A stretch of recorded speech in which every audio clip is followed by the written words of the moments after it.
Selamat pagi, bapak-bapak, ibu-ibu, saudara-saudari dimanapun berada. Shalom, berkah dalam.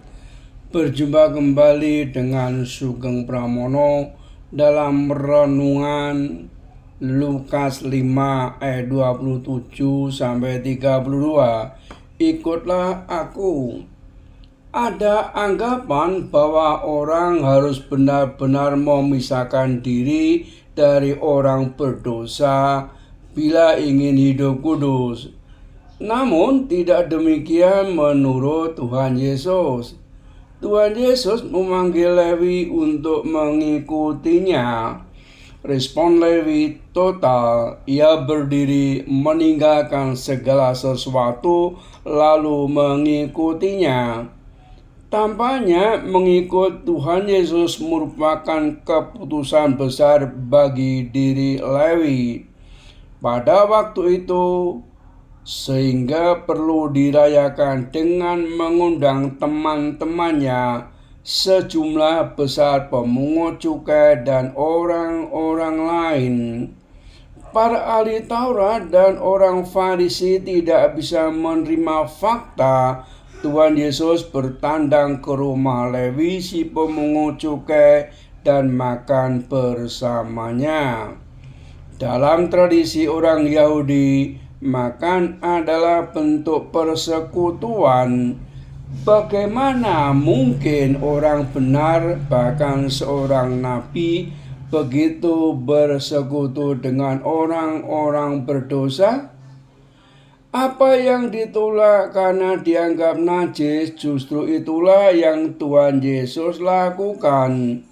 Beliau dan para murid menghadiri perjamuan makan yang diadakan Lewi untuk dirinya, bahkan duduk semeja dengan mereka yang disebut orang berdosa oleh para ahli Taurat dan orang-orang Farisi. Mengapa Lewi mengundang Tuhan Yesus? Karena sebelumnya beliau telah mengundang Lewi mengikutinya.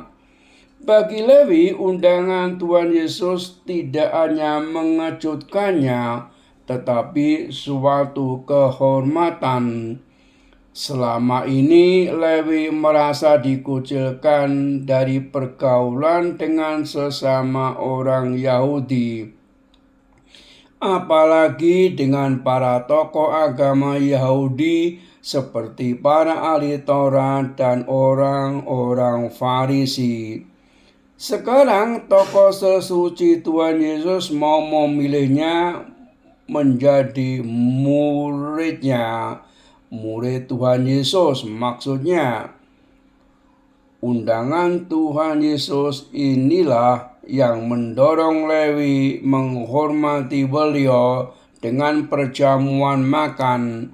Sekaligus kesempatan itu digunakan membawa teman-teman sejawatnya mengenal beliau. Bagi Tuhan Yesus, yang penting dari undangan perjamuan makan adalah respons Lewi yang menerima kehadirannya dalam hidup Matius atau Lewi. Kehadiran orang-orang berdosa lainnya untuk mengenal dan menerima beliau seperti yang telah terjadi pada Lewi.